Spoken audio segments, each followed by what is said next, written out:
everybody, and welcome to the Penelope Possum channel with me, your hostess, Penelope the Possum. As you might have noticed, it's Spooky Scary Saturday, and I have a few announcements to make. They're very important, anyways. So, I'm getting a new camera soon. By the next time you guys see me, I'll have a brand new camera with better lighting and possibly even a better picture quality. And the other thing is, I have the thing I wanted, finally, to change my voice.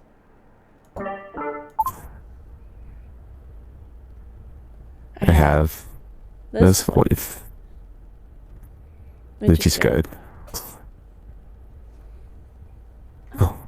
But it's not always.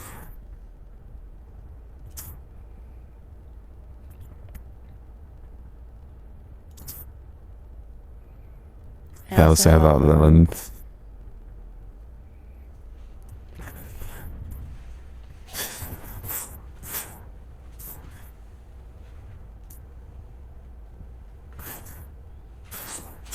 So,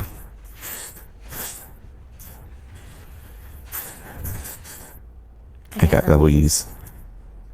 She's so small. So small. This one. Yeah.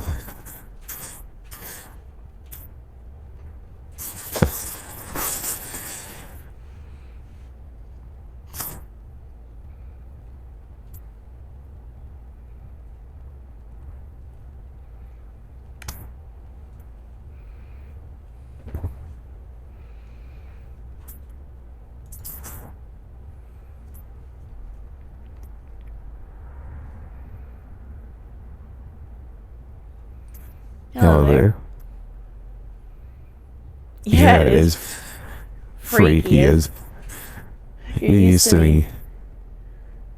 Sounding like this. And I can turn it off and on whenever I want.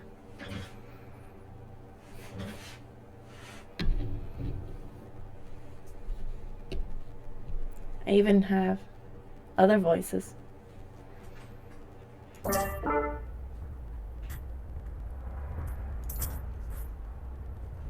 Like, I have this one. Fine. See? It's a little robotic. But fine. I also have this one. Again. Slightly robotic. Also.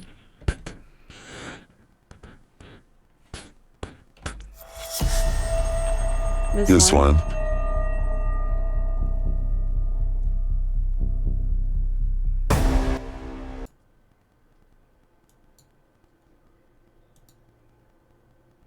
Yeah.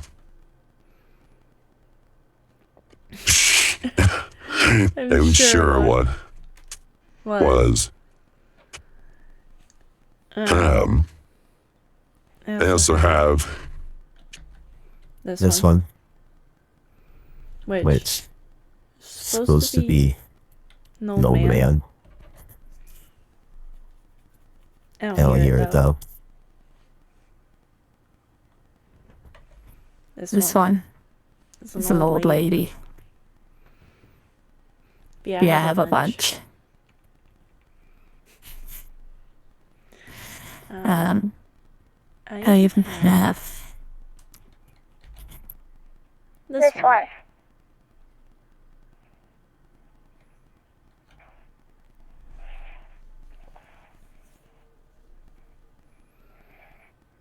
Yeah, aren't they fun?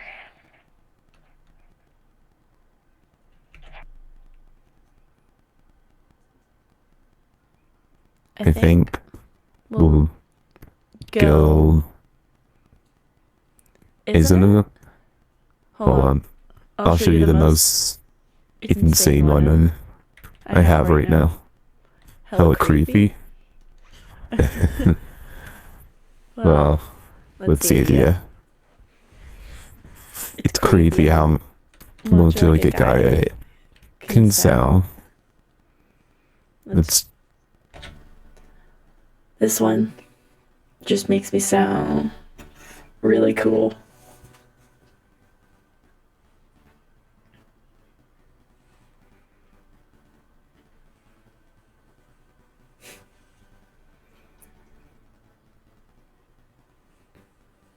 But yeah, I think we'll go.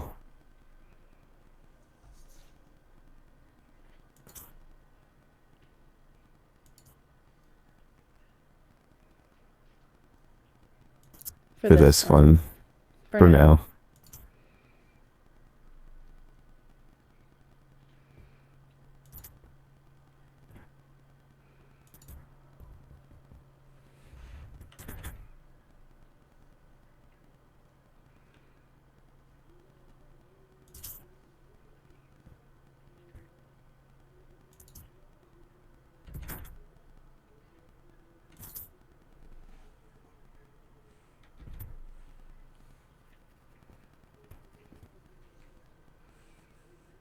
Yeah, that one is pretty awesome.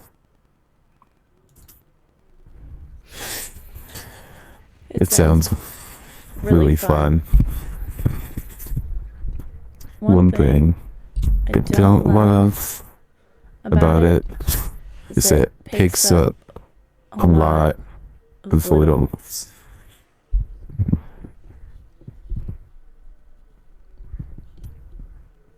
Okay.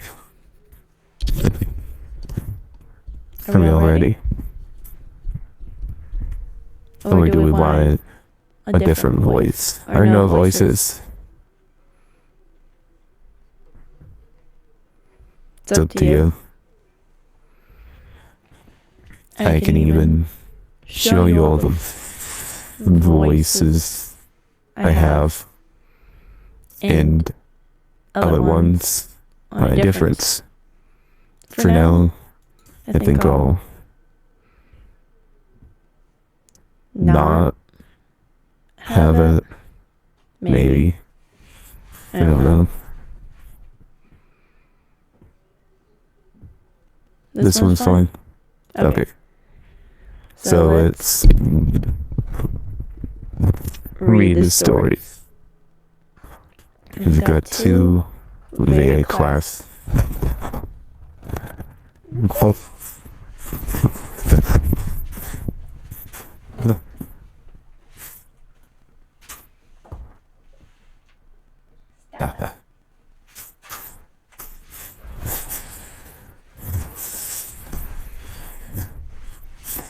Anyways,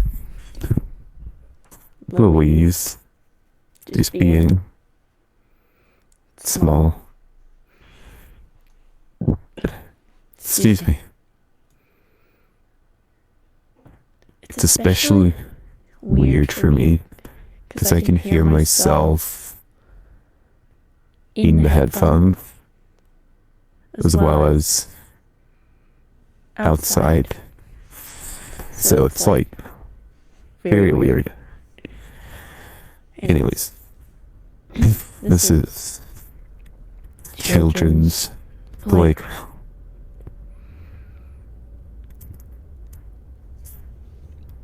I moved to a new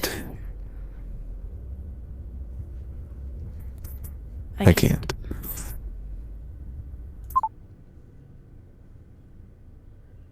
Okay. You guys can still hear the voice, because I can't handle hearing myself read.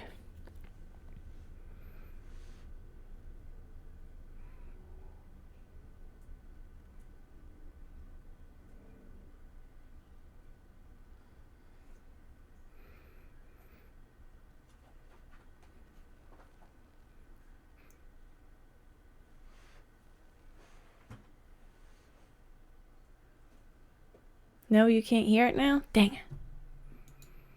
Okay, hold on. This is how it's gonna have to be.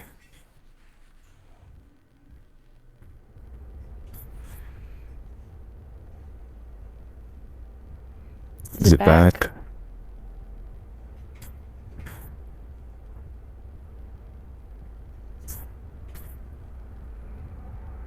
It should be back. Okay, there you go. Voice is back. That's lame.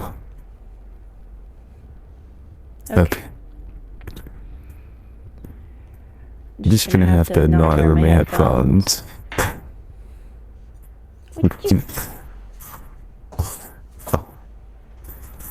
I moved to a new town. This was a much nicer, cleaner, quieter town than the one I'd lived at before. Not the sort of town you'd expect to have things wrong with it. It was a very big public park. Oh, before I forget, as I said previously, I'm gonna have a new camera soon. And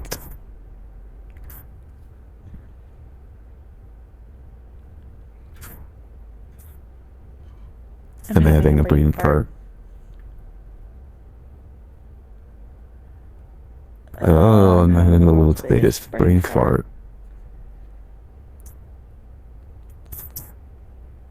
Oh, the theme of both of these is children.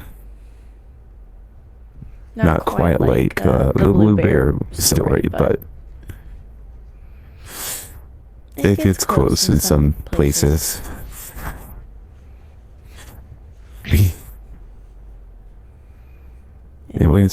There was a very big public park right in the center. It housed rows upon rows of swings and slides infested with snake-like tunnels that weaved in and around the playground, providing a maze for children to lose themselves in the games. There was even a functioning merry-go-round, which seemed to always be slightly turning, inviting the children to ride on its platform of twirls. I have to emphasize the fact that it was a quiet, peaceful town. Kind of town that kids could leave the house on their own and take a short journey to a park. I had been given strict instructions by my parents that I should come home the second it started turning dark. My life was wonderful, or so it seemed. It was a Friday. I knew the day because I remember coming home with a large grin on my face, as I knew I had the luxury of non-stop playing for the next 2 whole days. I did what I always do. I chucked my school bag onto my bed, was ordered to change into other clothing. In a matter of minutes, I was ready to descend into a world of fun. Nothing could stop me.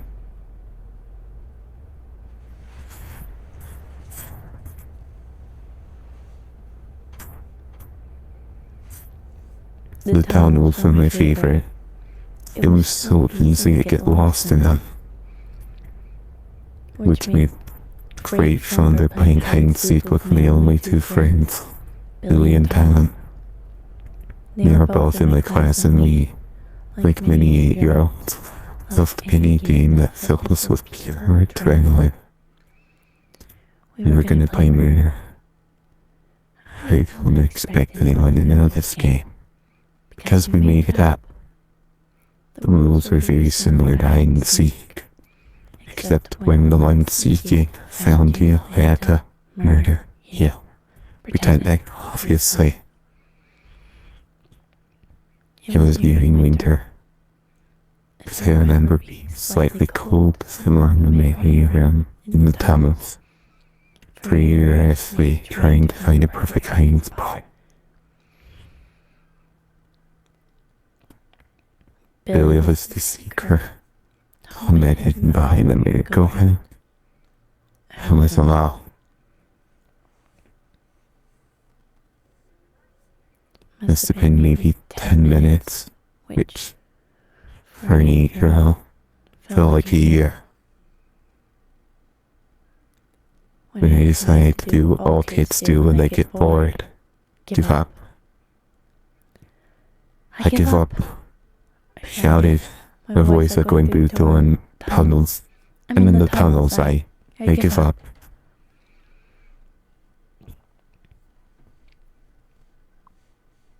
I heard shuffling from within the tunnel. I don't know why, but I froze still. I didn't call out again. I just waited.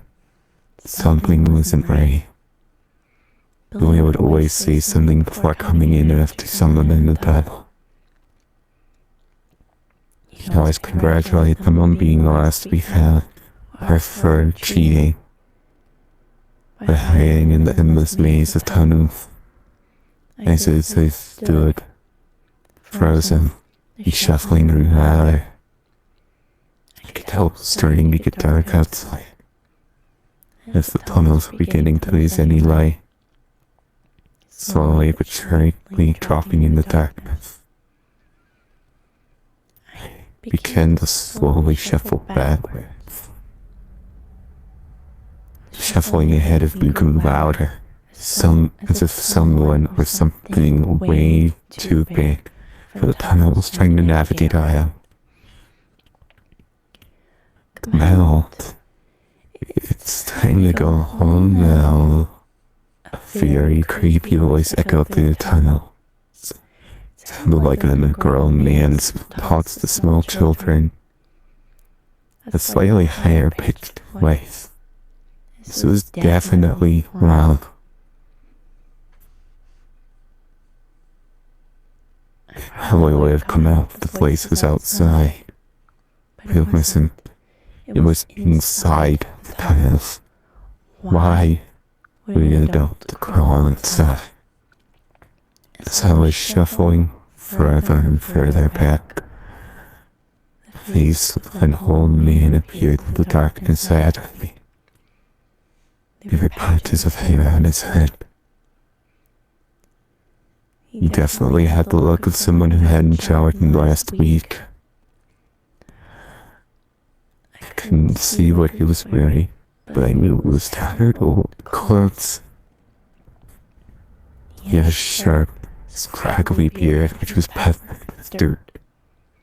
The second we made eye contact, he just smiled at me, revealing his filthy, underbrushed teeth, which had blotches of brown and black covered them entirely. I panicked, turned around, began shuffling on all fours as fast as I could. The shuffling behind me growing louder and quicker. He was chasing me. I sped through the maze for what felt like an eternity. I only stopped when my legs refused to move anymore. I had taken so many twists and turns, even I was completely lost. I don't want to hear you yell. I just want to talk.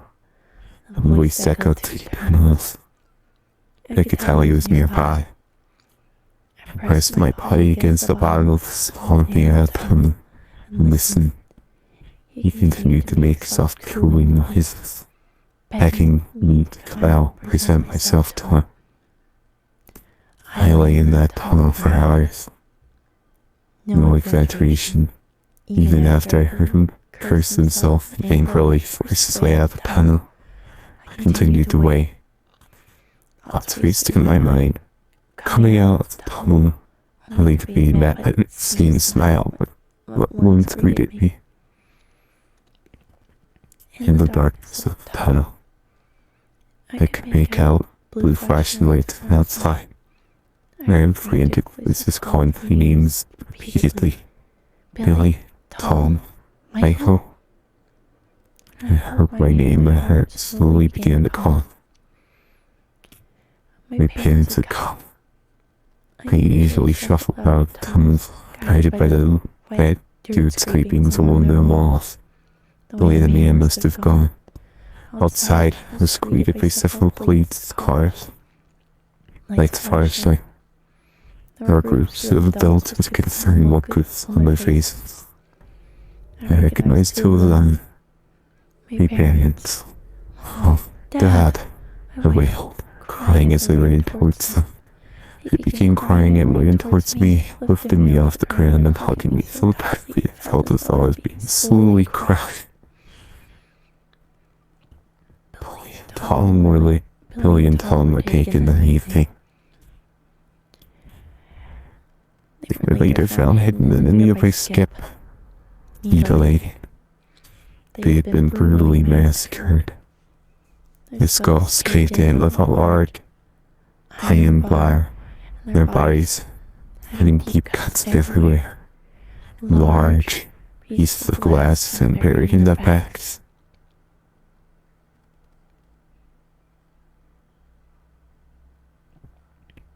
It chills me to the fucking bone.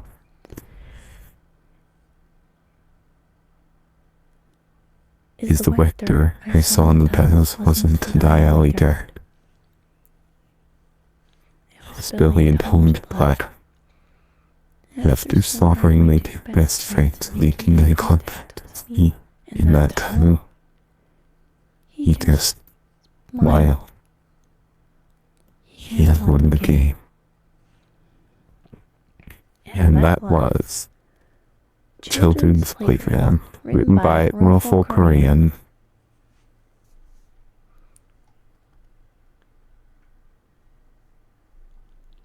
The original was uploaded on April 20th, 2012.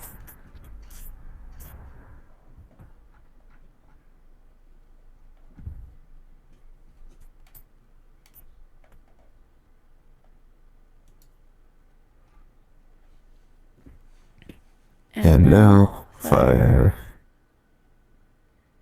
We're gonna have enough time for another story, maybe. I had prepared for this, though.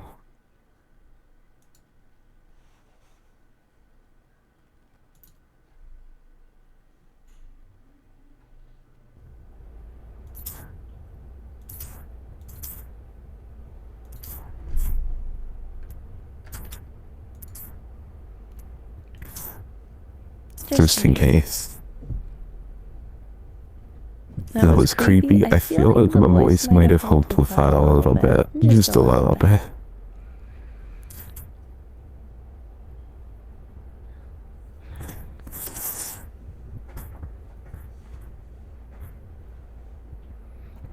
This one's a little bit longer. This was published on November 14th, 2009. This was written by Kingdom Limont.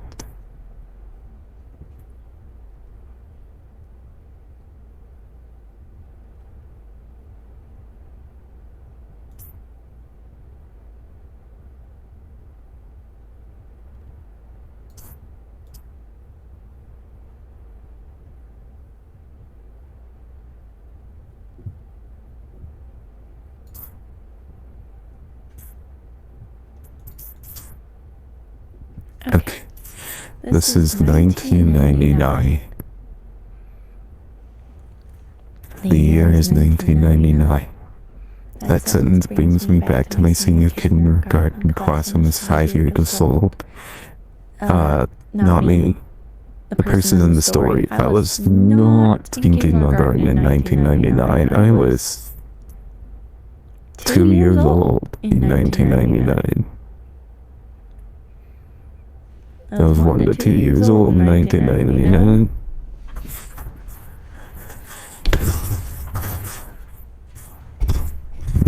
Silvio, I'm going to help you.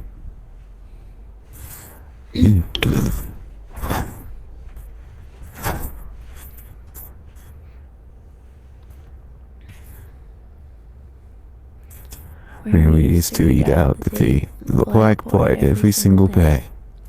The year 1999 exists. You're old 1999, I highly doubt that. You were probably a teenager in 1999.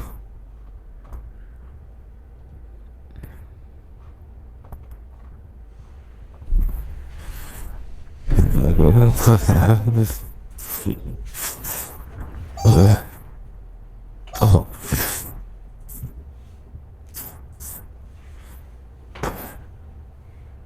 Wow.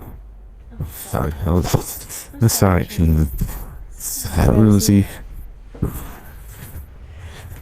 Balloons is being absolutely, completely insane. Anyway. The year 1999 exists as a stain in my mind. However, as a memory that will not go away, no matter how I try to forget. 1999 marked the year I lost my first tooth, my first time away, and unfortunately, I really lost with my childhood innocence. I see her stupid little paw sticking out of the door. Don't get in. Yeah, one memory that refuses to be right. It all started with a new old TV. At the time, Pokemon was the least fad at school. Pokemon cards, games, stickers, and the most popular, the TV show. So of course, every time I came home from school, I would stay glued to the TV till Pokemon came on at 5. The only problem was that my dad watched the news at 5:30, and Pokemon episodes were back to back, which meant I had to miss an episode every day. Something I whined on and on about. My dad got tired of hearing me complain every day. That must be why he went to buy another TV. My dad put the TV in my room. Unfortunately, it was just an old small boob tube with rabbit ears even. He also only had 20 channels available, not including the channel Pokemon is on. I recall I didn't care though. I was just thrilled I had my own TV in my room. After surfing the channels, I came to the conclusion the only channel to TVO Kids was worth watching. So I watched that for a while. It was for another few months till I discovered Channel 21. One day in April, I was flipping through the channels, trying to see if Pokemon was live. I pressed Channel 21 into the mouth, hoping there were more channels, and to my delight, there was. My dad was surprised too, but he let me watch it because it seemed to have kids' programs on. The channel was called Caldeon Local 21. I later found out it was indeed broadcasted from the town of Caldeon, Ontario, a town very close to my city. The shows I saw on Caldeon Local 21 were poorly made. I never understood what's going on in them half the time.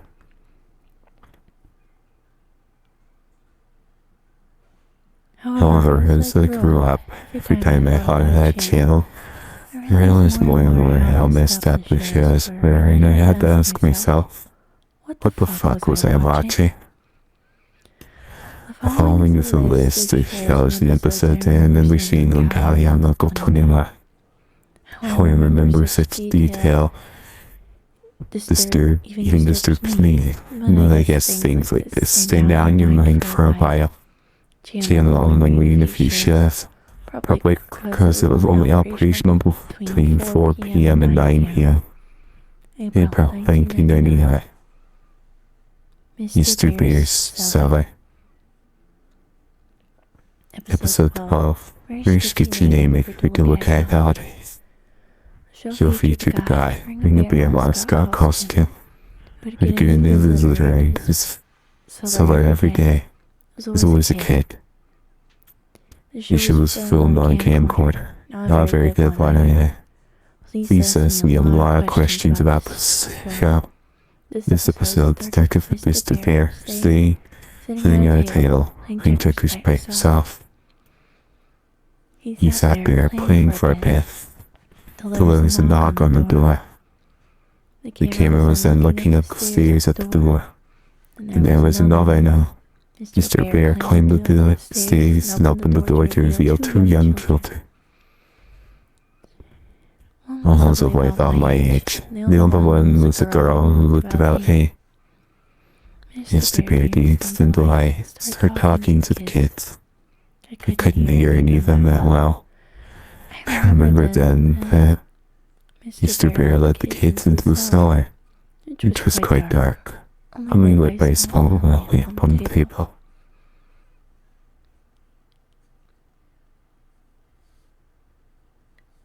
I can't remember much more, except him singing a song which I couldn't hear too well either, probably because of that large bear mask.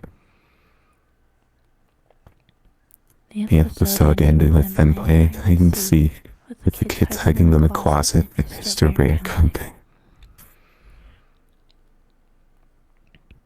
Supin's back. I don't even think this was a show. I think it was more of a special movie thing. All I know is I stopped watching Tally on Local 21 for a while because I thought this shit was too stupid. Especially since now Pokemon came on at 4:30 a.m. I don't remember much of this, but I showed a can of soup and a spoon, both attached to swings, swinging back and forth. This is someone that's holding them and dangling them in front of the camera. Interestingly enough, the show itself shot in the basement, which looked just like the one used to Mr. Bear's cellar. Like I said, I can't remember it much. Also, the only thing I can remember clearly was the end. The entire thing was only an hour and a half. Was half an hour, which just includes stuff I found stupid, such as Spoon chasing around the soup, trying to eat him. And then showed a table and around 7 kids sitting around there. He took the ball of soup in front of them. He was sitting, looking at the camera. But one of the kids used almost frightened faces. Cameraman then held the can of soup in front of the kids and said, "Spoons ready?" And it just stopped.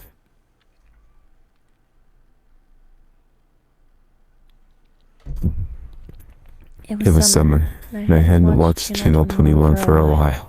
Till one day, I slept over at my friend's house. I decided to check it out again.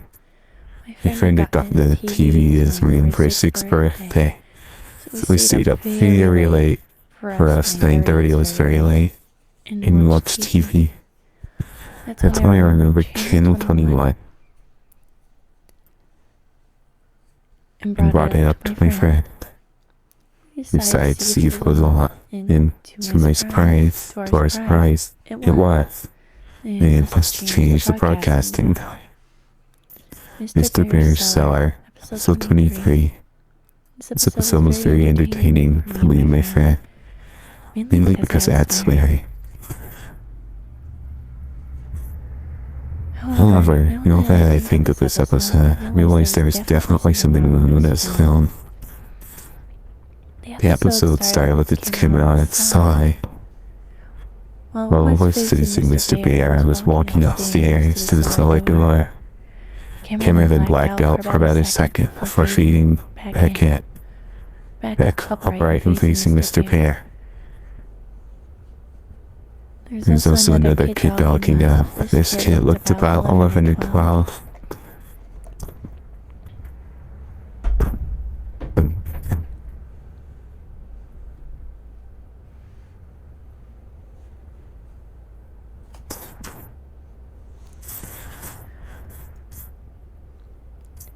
He was talking to Mr. Bear for a while, but I couldn't hear it though. Again, look, the crap became Porter. Till the kid started raising his voice. Kid was saying helpless ways, and his sister had to go home. He also could hear more voices in the background. I remember Mr. Bear clearly saying, "Get the fuck out, you're not invited," with a deep muffled voice. With a deep voice muffled by the bear mask. I remember my friend and I looking at each other and laughing at the mention of the forbidden F word. The episode got weirder. Kate began plying me with tears before turning around and saying I was going to call the police. Mr. Bear began breaking into a run towards the cat, started screaming and running as well. Camera cut out, and that was the end of the episode. Jail then turned to static shortly after.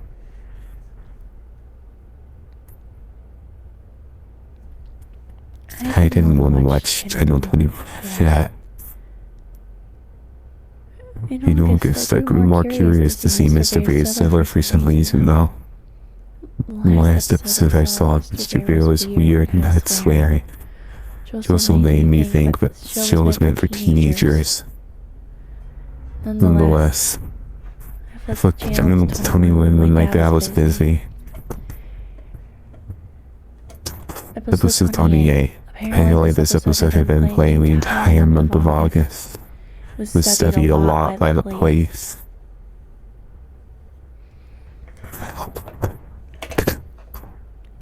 The entire episode was just Mr. Bear sitting in a chair,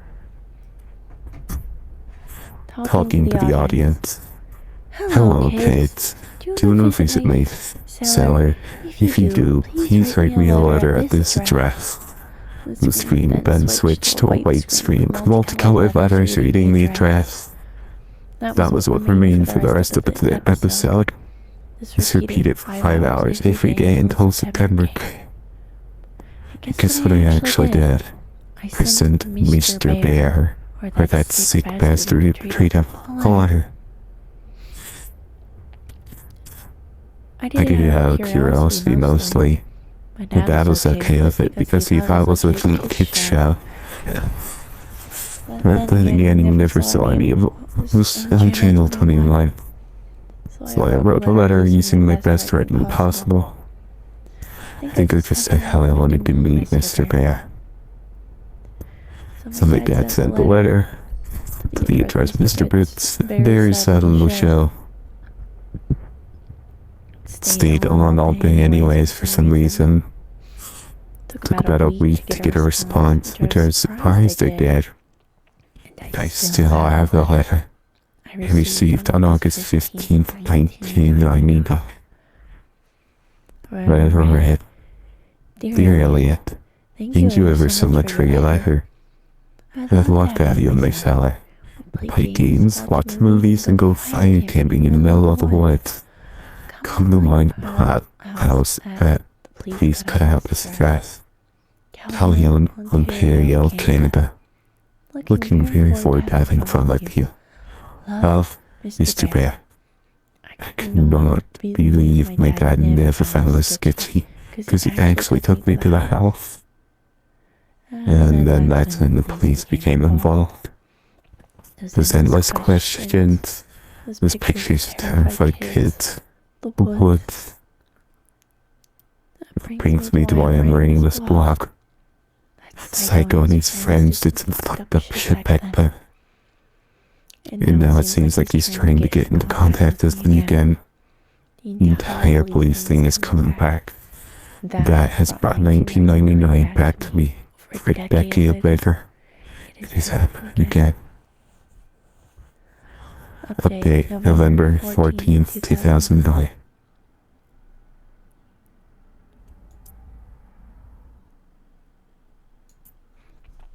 People have been emailing me asking me what exactly happened in 1999.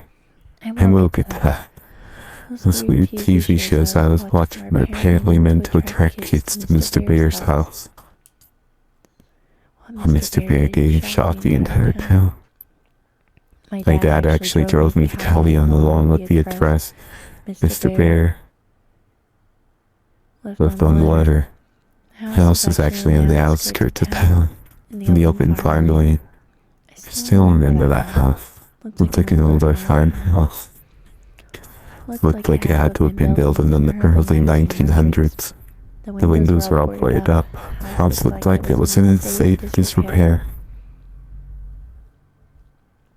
I remember my dad checking the address over and over again, looking at the house in disbelief, and the door open.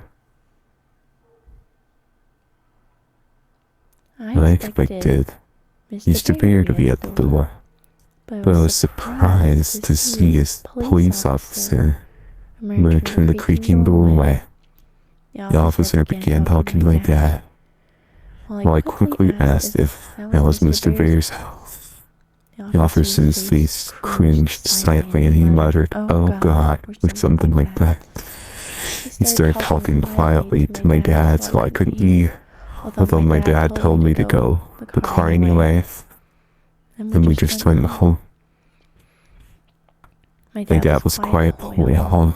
I felt something strange had happened. My dad never told me what happened for a while. I forgot about it anyways. Channel 121 never came on again. When I asked my dad about it, he wouldn't acknowledge its existence. It was when I was 13 I learned the truth. I remember Channel 21 one day asked my dad about it. I guess he finally decided I should hear the truth. Channel Local 21. Helping Local 21 was a local TV channel that ran from October 1997 to August 1999 in the Peel region of Ontario. The entire channel was made from a house in Calgary when I visited. Run by Emmanuel. Not really known by anyone in town. The channel was only available to older TVs because the signal was only picked up by rarities, weaker frequency. The man created all the TV shows on the channel, all of which were kids shows. He was Mr. Bear and he was the mysterious cameraman. The real reason to create the channel was more disturbing than what was originally thought. As you might have guessed, he kidnapped kids, held them in his cellar. But while most people thought he was a serial child molester, he really wanted to use those kids for another purpose. The day I arrived, the man had left Floyd's house the night before. The day before the police went into their investigation, I wasn't the only one who was watching. Update 2009. Sorry for not answering any questions for so long. I haven't accessed my email account for some time. Anyways, let me finally set some things straight about what I know. Back in October, I visited the house previously owned by the man who ran Calgary Local 21. Two women lived there, operating a daycare business. How ironic. Now to answer the questions you guys emailed to me. Who else watched Local 21? I know other people watched it for sure, including those kids in Lando at Mr. Bear's house. After some Google searches, I found a few people on the neo-seeker forums who were discussing shows from Calgary Local 21. They talked about the two shows I watched, but also shows I'd never seen before. A user named I Am in Real Life seemed to know all the shows that were broadcasted on 21. Here were the two I never heard of. The Fallen Angel Life. I Am in Real Life described it as a fairly boring show about a guy rambling on and on in front of the camera hole about how we must please Satan and appease him before it's too late. Being about the soul, I Am in Real Life. And another user called Siggy knowing the tale were discussing the show and described it as Blair Witch-like, as it consisted of the camera man wandering around the forest at night, doing nothing particularly interesting. I'll go looking for the conversation I can get playing.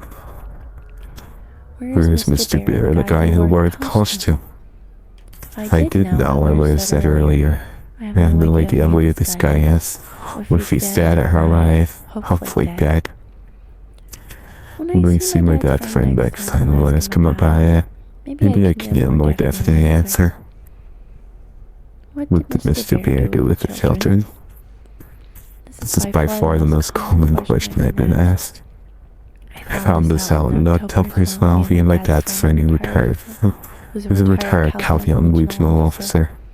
Apparently the man playing Mr. Bear took the kids out of the house into the forest nearby.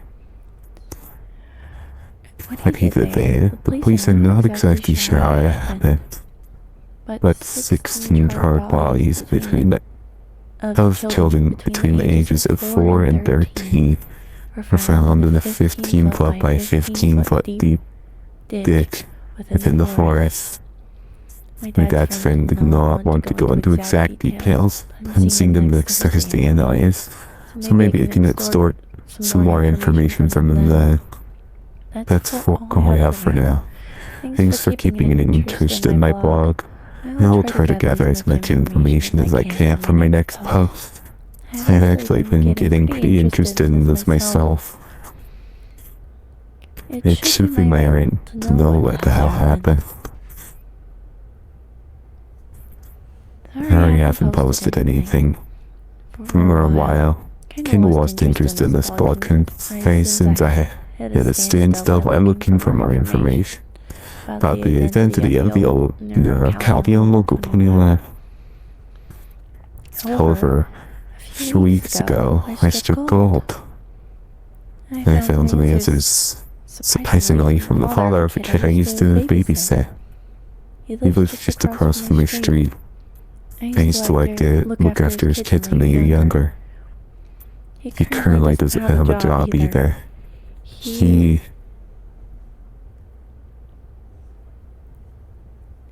used to live near the woods outside Caldeon. He had witnessed the owner's activities in the woods. His name is Anthony Paula. When he lived in that small bungalow outside the woods, he had often ventured into smoke or joined a marijuana or two before returning to his work as a woodscraft.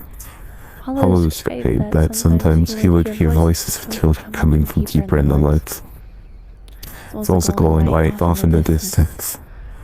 Paula told me these events started in 1997. Now, this is around the time Caldeon Local 21 began hearing. He apparently became annoyed by this happening every once in a while. When an action went to investigate, Paul then described the whole scene, what the whole scene looked like when he got there. There's a group of kids. He set out 7 to 13 to 17, and ages 5 through 12 gathered around a large fire pit with a burning fire. That was a single adult. Paul talked to the man, noting his unusual and poked appearance of a cracked egg, as well as his constant twitching. I understand what he was doing out in the forest to children. The man said they were on a camping trip, something they did frequently. Paul did not suspect anything. Caldeon was one of the loose crime rates in Canada. Simply left it at that, told them to be quieter. Paula then paused for a moment before telling me that they never became quieter. In fact, sometimes he heard loud chanting from children in an unknown language. He didn't bother meeting the man again. He was moving anyways.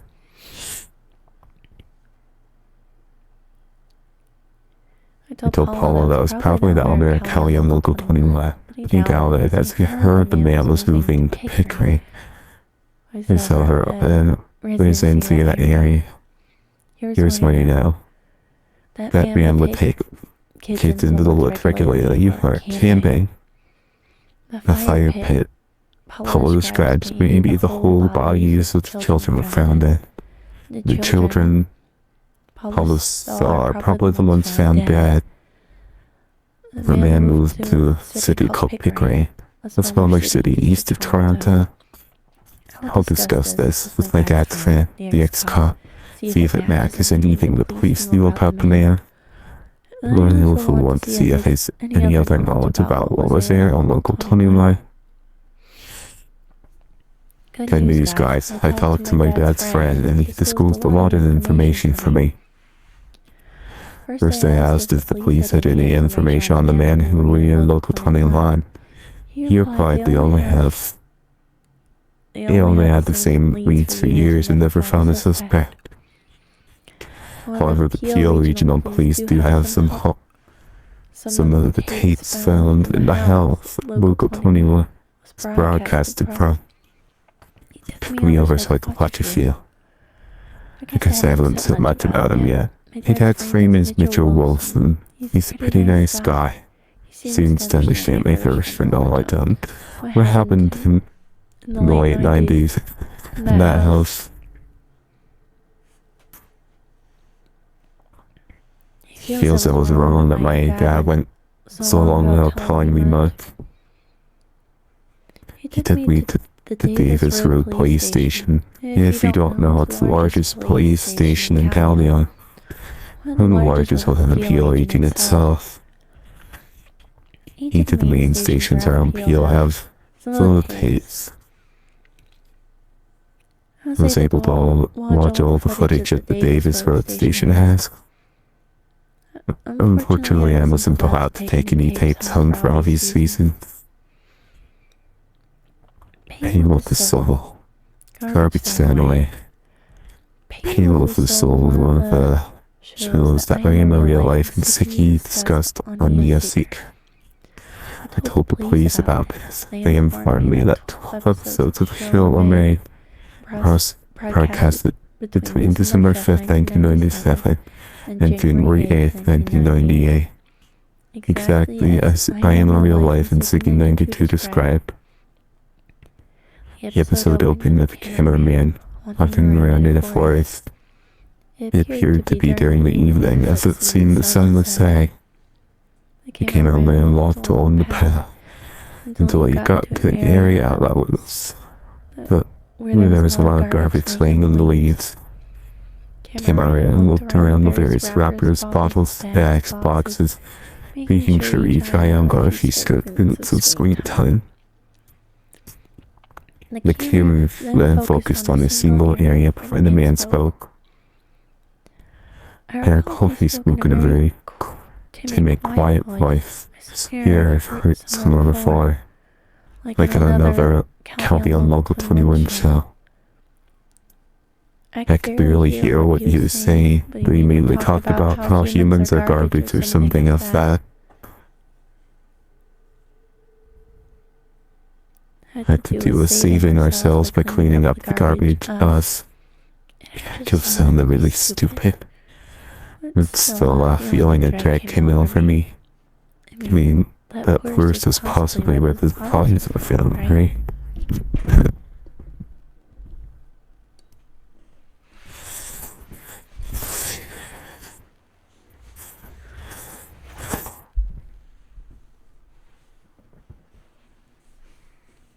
Mr. Bear's Cellar, episode 25. When the police administrator brought this tape in, Ashley said, "Well, holy shit," and chuckled a bit out loud, of course. I thought Series would have, but Wilson explained to them that about my little experience with Mr. Bear, and how I still kept the letter he sent me.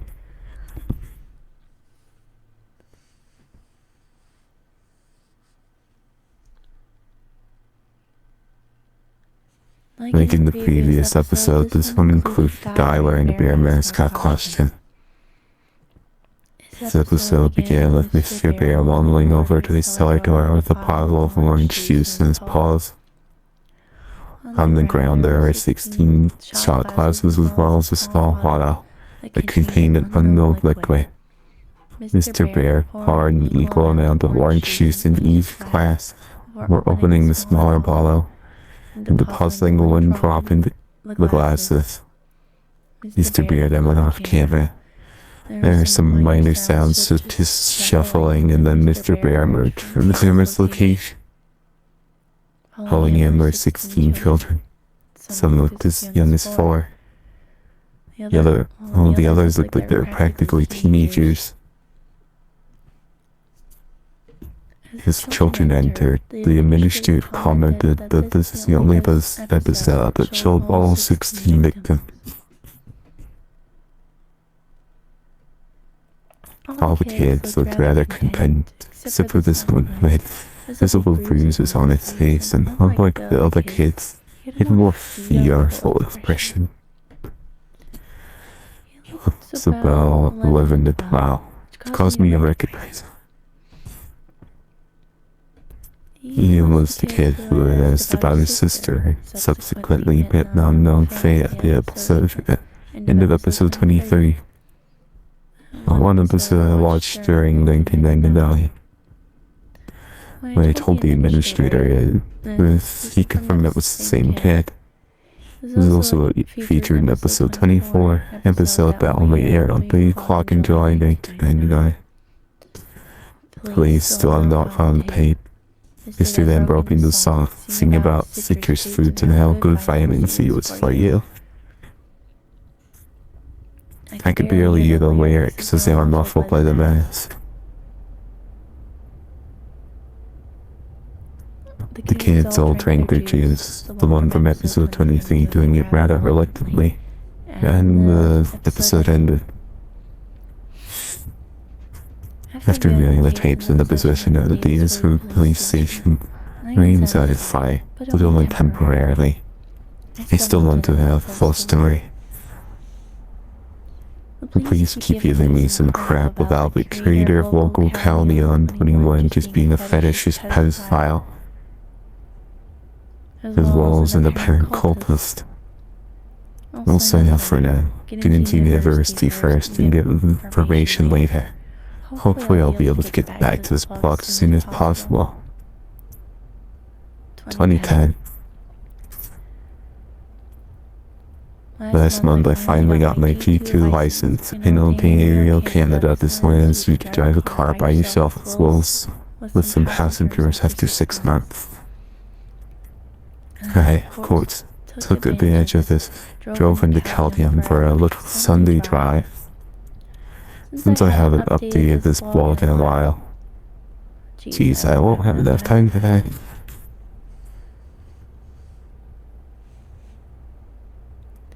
What was I saying? I figured I may as well visit the house where the infamous channel of my childhood is located. The house looked different than where I saw it in October. The place is no longer used as a daycare. Just sat there abandoned. However, it did have a for sale sign, showing that someone still owned the trying to get rid of it though.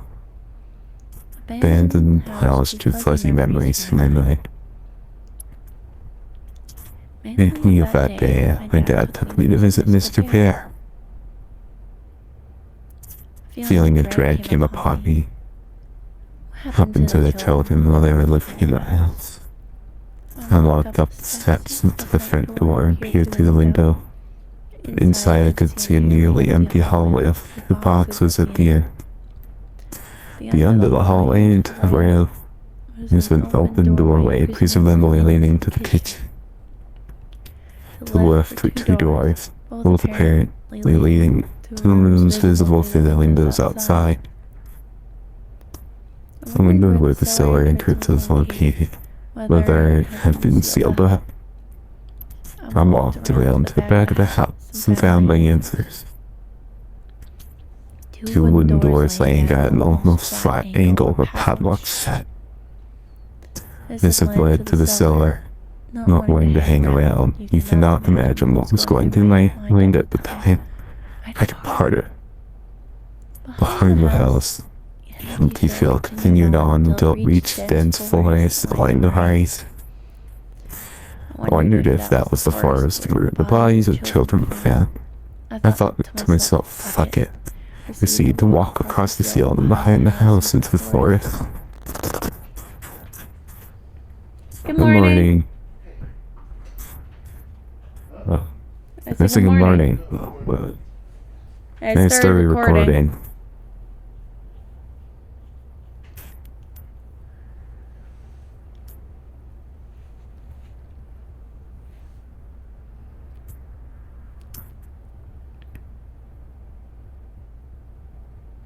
The forest was oddly quiet, save for a few periodic sounds of a woodpecker drilling into some distant tree. I cautiously made my way deeper into the woods, not really caring about the fact I had no idea what was going on. I don't know how to explain it, but it felt like there was something I had to fight. I came to the thinner part of the woods, few small houses in the distance. Paulo's house crossed my mind. Wondered if one of these homes belonged to him. Near the small clearing, in which I could see 3 adequately sized logs gathered around the black charred area, showing the small fire had been there recently. Hey, get out of our fort. Those words nearly gave me a heart attack. I turned my eye left and saw 2 dark-clothed people running towards me. My initial thought was time. However, as they came closer, I saw they were really just kids in their early teens, probably 13 or 14, maybe even 12 as they approached me. I realized my size as well. I'm 6'1". They could have been no bigger than 5'8". Or might have been 5'7". We said, "Get the fuck out," said the law, and drew mine hands wearing a Slipknot shirt. Half-heartedly, I stood my ground and shrugged. Shorter one who was wearing a metallic shirt swung a butterfly knife and held it in my direction. "No, you wouldn't want to," I said in a deep, serious tone, trying to sound as much of a badass as possible. I pulled out my cell phone.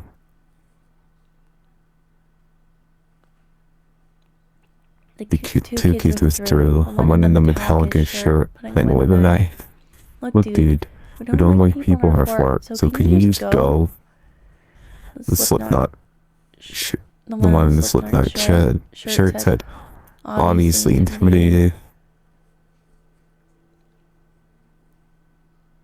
I had no business in the forest anyways.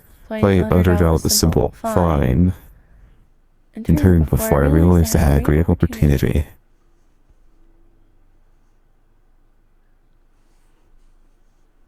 Did either of you hear about a guy who murdered a bunch of kids in these woods about 13 years ago?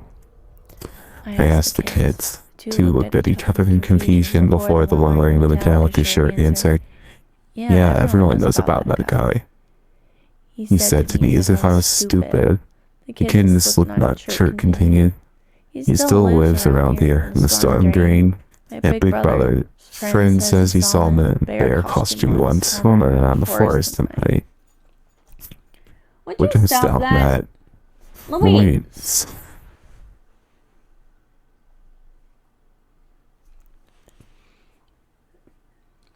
My instincts told me this is probably a lie. The owner of Caldeon, Local 21, is probably long gone. Only existing as folklore in a smaller, isolated community. However, as a human, the thought of the mysterious, unknown sparks of interest to them. And where's the storm drain? I asked, just out of curiosity. I don't believe the kid's story. The kid in the metallic shirt stared at me for a few moments. I seemed full of annoyance, yet curiosity for me. "You're not from around here, are you? Why'd you even come here?" No, I do admit, I was slightly startled by the nature of the question. However, I figured I might as well explain why I was here, just in case people mistook my intention. I told 2 kids about my experience with a man in Local 21. I had come to seek maybe some sort of closure, although I wasn't exactly sure. Kids seemed familiar with the channels. They smiled and looked at each other when I mentioned it.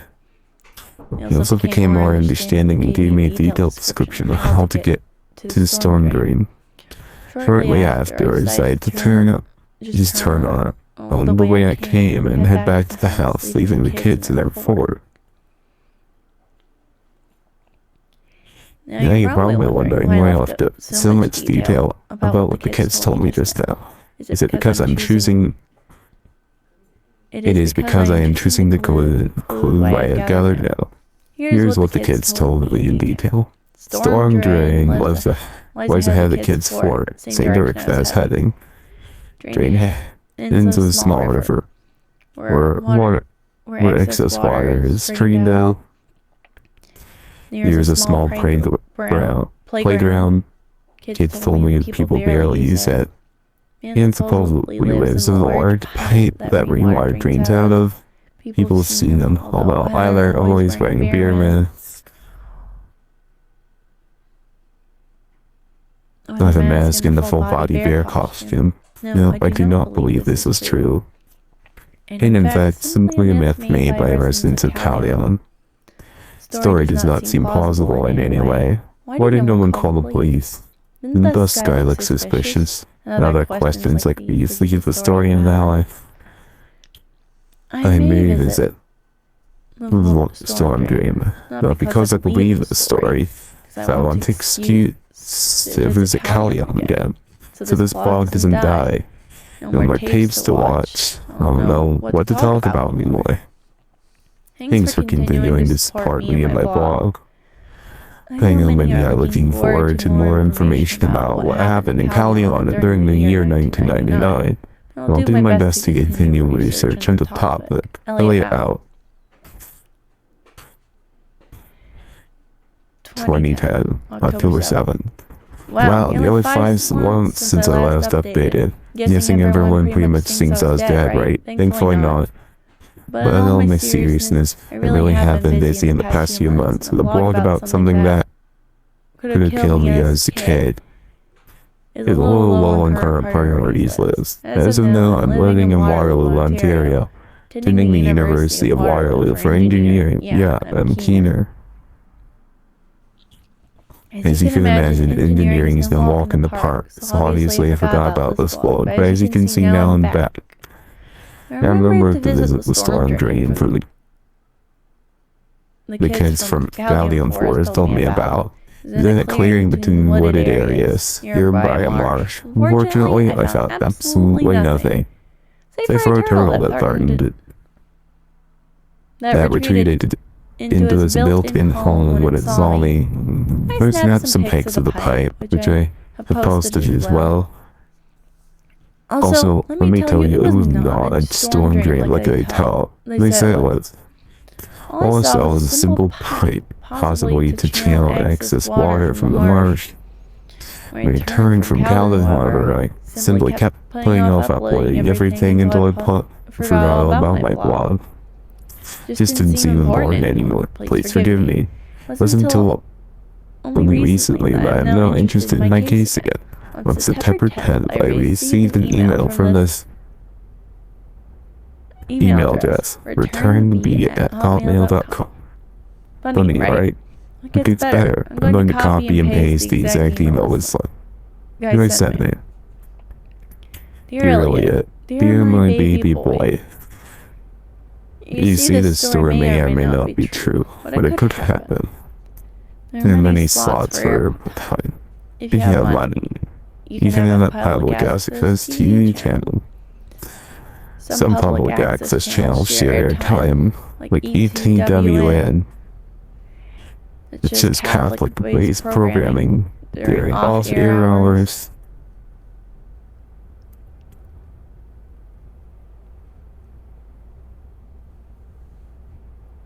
And independent shows such as Blue Screen.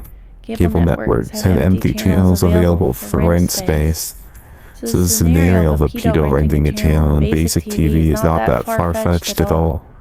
However, public access TV is violently reviewed and can be terminated at any time. These are the rules for the United States, not for Canada, where the story took place. So this happened in the US. Pedo would be tracked and arrested immediately. Yes, the story could happen, but it is unlikely. 100 fuzzy hugs, Mr. Bear. Now this letter is fake and sounds almost corrupted, but still, I'd like to thank whoever said it. Not like I could use some English lessons. Just reading this letter creeped me out because of it. I am no fault interested in anything in my blog. I guess it's just a funny thing. I guess it's just funny trying to pursue mysteries I've always questioned. Now my roommate knows all about this. He thought the letter was real. They actually seemed more scared than I was for a second. But then they shrugged it off, and so did he. I mean, what are the chances of this being real? How would Mr. Bear know all this about public access TV? And about when I went on to Calvi on all those occasions? More or less know my email, or still be interested. Or maybe still interested in the seller. I'm going to send a reply to return the beat. Well, just looking at the email address, you can just tell someone wanted to freak me out. Didn't really work. Although, to whomever you are, thanks for starting my interest back into the full matter. Maybe I can find out more about what happened to Mr. Bear. Hopefully, because although I don't buy that email, part of me still feels anxious. Thank you to all those who are still following me and have become avid fans. I'm choosing to continue this. November 7th, 2010. Wow, can't believe this blog hasn't been deleted yet. I haven't posted anything for so long. Have many reasons I'd rather not discuss, but it has been a rather traumatic year. Some of you were right. I shouldn't have gone back trying to live the mysteries of my childhood. I can resist. It's been over a year since my last post, and a lot has happened. Let's recap where I'm at right now with regards to the whole Mr. Bear instance.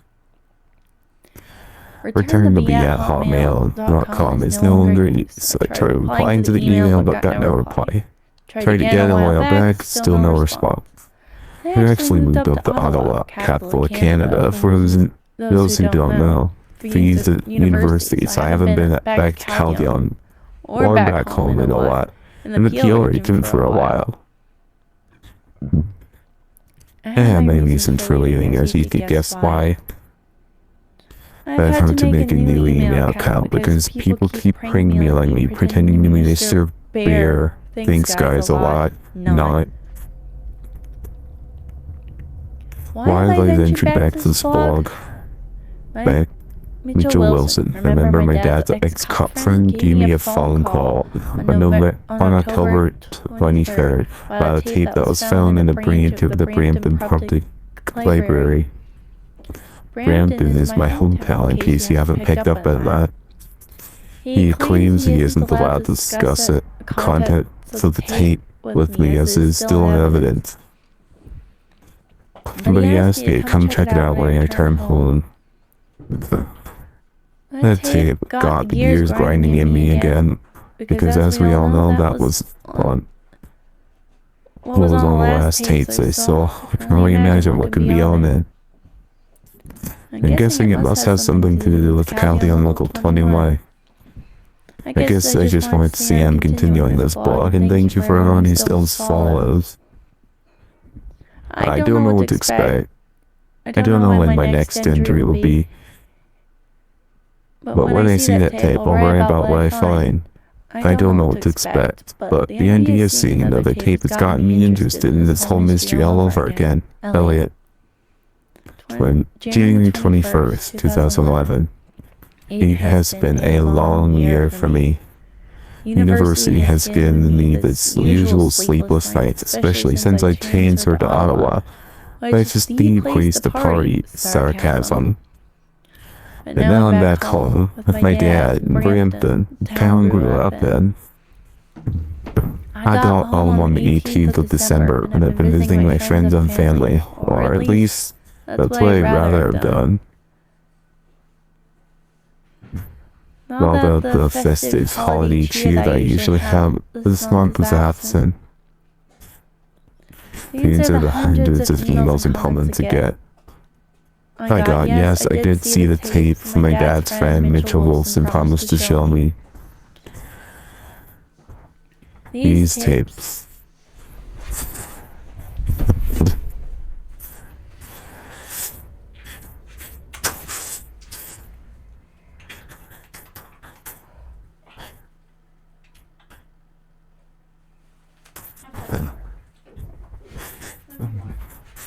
Get that tiny weasel. Get that tiny weasel.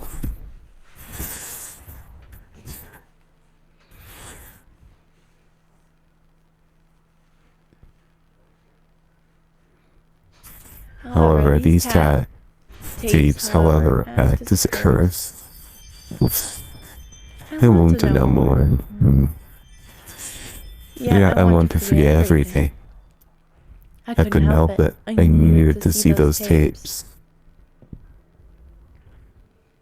Not only for myself, but for all of you guys who are just as intrigued as I am by the ominous man in the bear suit from my past. However, after viewing those tapes, I feel a pit of deep dread inside me once again. That feeling where I know all those kids in those videos are dead. I could have been one of those kids. That humanity is a dark, dark place. If you haven't skipped this paragraph for the juicier details below, thank you for listening to my rambling. On January 1st, I called Mitchell Wilson and asked him if there was a time I could go by and view the tapes. Things were pretty slow at the station because of the snowstorm, and he said I could come down any time of that day. The tapes are located at a branch not too far from me, so I braved the slushy roads and terrible Brampton drivers and made my way to the Peel Regional Police Station, located at the Brown Blue City Center. I need something to drink. Yeah.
I got milk. Because I like milk. Fuck you. I met Wilson at the front desk where he then led me up to the second floor into a small office. He instructed me to have a seat and wait while he went and got the tapes. Before leaving the office, he turned to me and said, I know you're curious, but are you sure you wouldn't do this? Of course I did, or at least I thought so. Besides, Wilson's friend had pulled a lot of strings to fit me in there. I didn't want to waste the opportunity. Excuse you!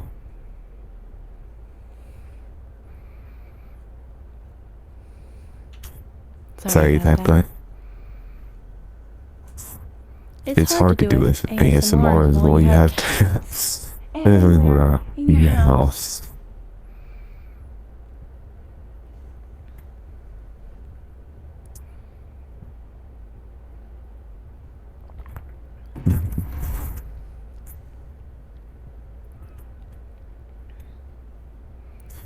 This particular station had two tapes on hand. I was only able to watch a few minutes of footage, however, because the second tape was apparently too damaged to be played on the VCR. Mr. Bear's Cellar, episode 30. Mr. Bear never ceases to disturb me, especially after what almost happened to me when I was younger. This episode took place outside in the or is it dusk, making it slightly hard to see, especially considering the quality of the film. Free marked with anything from local talent beyond 21. The episode started with the camera being held in the paws of Mr. Bear aiming at himself, happy mask. It looked so much more sinister in the shadows of the tree. A unmistakable muffled voice spoke up. Hello, children. Today I'll be doing a wonderful thing for my friends. I'll be delivering them to a faraway land where they will surely be happy. Mr. Bear turned the camera to show an ATV and attached trailer. But what stood out most was that the trailer contained 7 motionless children laying side by side. This is where the first slow, but more will be on the way soon. Mr. Bear turned around and pointed at the camera at a large barrel of tarp spread on the ground. He picked up the tarp, feeling a large hole that must have been at least 12 feet deep, no, 12 feet deep and maybe about 15 feet wide. First episode considered Mr. Bear taking each kid and dropping them into the hole. As fools and I think Dad Twitch shook his head and replied, not yet. Soon, all the kids in there. Soon, all the kids were in the pit. Some were in an awkward position due to being tossed in, but they remained unconscious. The vitamin C will surely help these children, and agreed during that awaits them. Mr. Bear mentioned as he panned the camera toward multiple bottles of gasoline inside a bush. Camera zoomed into the bottles as Mr. Bear hummed Williams. The episode ended. Wilson revealed that to me that 7 of the 16 films were found burnt out crisp. Gasoline was what the man playing Mr. Bear used to light them on fire. Pit full of burning children. Who the fuck would do that? Feeling of dread found me once again when I realized I could have been one of those kids.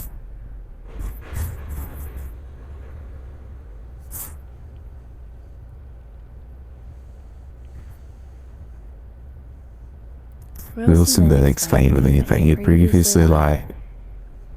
The undertaken was scared by the Bramwell Police plan, which did indeed work and contained the filming of the actual burning. However, he felt I wouldn't be able to handle the disturbing and graphic nature of that episode, and you know what? Maybe I can't. Maybe I don't even want to see it. I'm satisfied for now. I just need some time to get myself together. The thing is, the man who ran local Caldeon 21 is still out there. Elliot, once upon a time, there lived a boy named Elliot. Elliot was a clever boy who loved playing with his friends. One day, he watched a lovely television show about a bear and his children friends. The children loved helping each other as good children should. They also loved the bear. The bear loved the children since the children were so good at helping him and the fallen angel.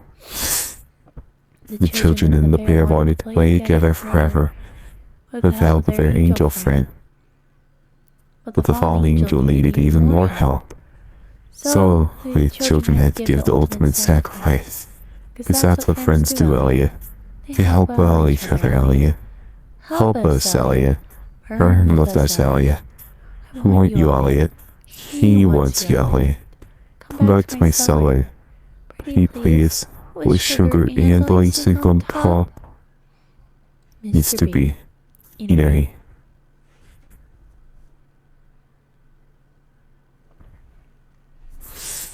April 5th, 2011.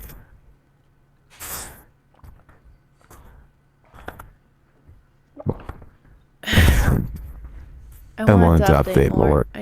Oh my god. Y'all agree with me just skipping to the end of this? This is just meandering. Oh, we're at the end anyways. Never mind. The ones update more truly did, however, certain circumstances certainly also county and local 21 thing since I've having to emails to my blog and even my contact with a magazine about my story, it's time to complain to everyone wherever I've been for entire year. The story of Beandore's boss is true, and I opened it when I watched the second tape in the possession of the Brandon Police Branch. The other subject I'd like to address is the number of jokes slash fake email that I've been getting from people claiming to be Mr. Beer. Let's start with the second tape, which is what traumatized me in stopping the search temporarily. After a few weeks, playing silent, I decided to ask Mitchell Wilson if I could see the infamous second tape that you talked about. I don't know why, I just felt that viewing that tape could give me some closure. Wilson obviously was reluctant to show it to me, but I was persistent. If I was interested by the time I turned 20, it showed me that tape. Not being able to do much else, I played the waiting game. By the time my 20th birthday rolled around, I was still definitely interested. Gave Wilson a call during which he admitted he'd helped I forget about asking it again. But I was not taking no for an answer. You really going to see it, he kept telling me, but I didn't need to see it. I had to at this point, sure enough. He invited me to the Brantford Police Branch one afternoon. I watched every song, film, and a video of animal slaughterhouses in my ethics class. I was sure I'd be able to handle whatever the tape would throw at me. How naive I was. Mr. Beer's Cellar missed episode 31, when Wilson went to collect the tape from evidence.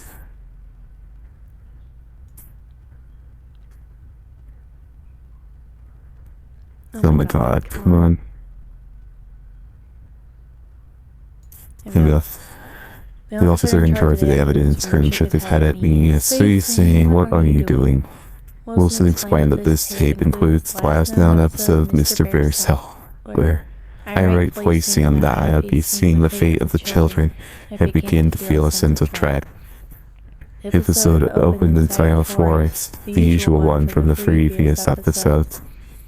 It took me a while to realize, because it was night, trees and leaves just looked like sheep dancing around the darkness.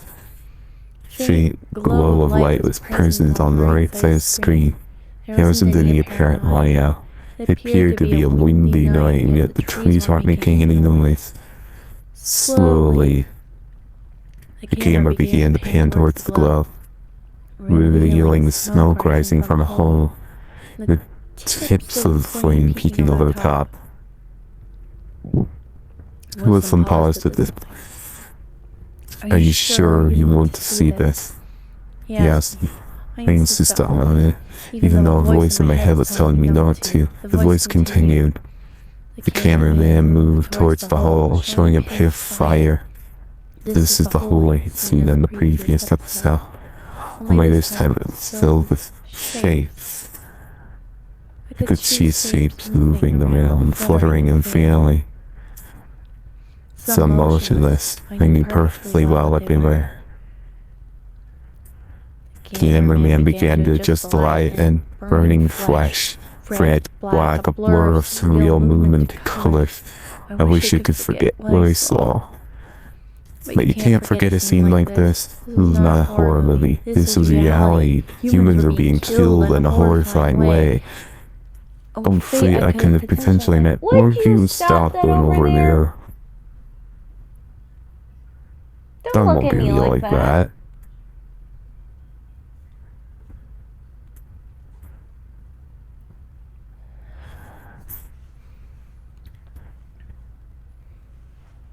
It's every second with these idiots.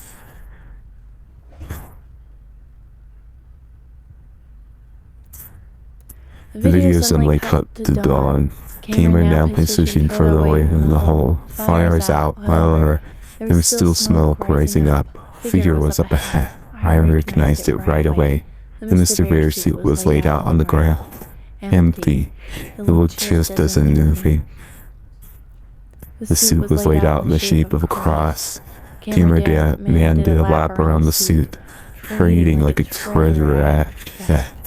Placed ahead of the suit was a sign in bold red letters. Injury was painted. Cameraman moved back to the end of the seat, zooming into the bear's face. The episode finally ended. I was speechless. It was like a dream. You can find a lot of terrible things on the internet, but I've never seen anything like this. Wilson asked if I was okay. I had a place at the shaky yes. I assured him. As we left, I was delayed with the video. Would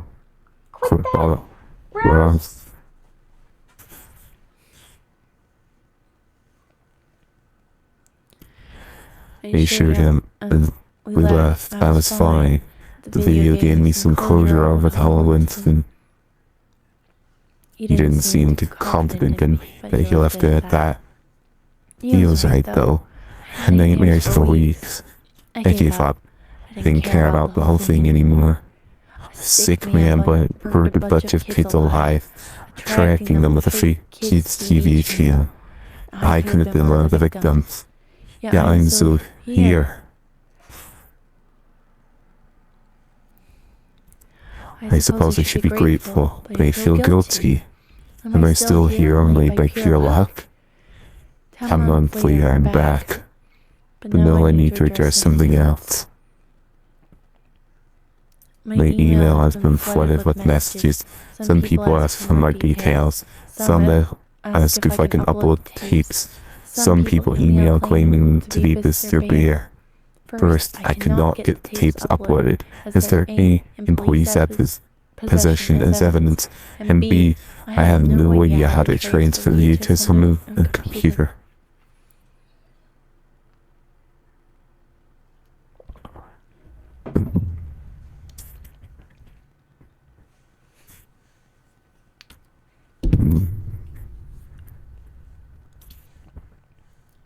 As to the people pretending to be Mr. Bear, you're not fooling me. When you have dozens of people pretending to be the same person, it doesn't even work. We've even seen a fake Caldeon local 21 YouTube channel. It's just cute, but still not real. Even more annoying is that the fact someone hacked into my account just to put some demented poem about me on this blog. I'll leave in the entry bar above this so I can show you guys. I've contacted my web master about the injury and was told it was posted on Halloween. It was spooky with the attached email pinned with me at AOL.com, which I assume is another joke email. I'm over at episode 31. The images of what I saw stick with me for a while. What I wanted to do one was, I will get into contact with Mitchell Wilson again, hopefully get set up with tapes. With the tapes in possession of the other police branches. I'll try to update you guys as soon as I can. I'm sure this won't take long again. Thank you everyone who still reads this. Elliot.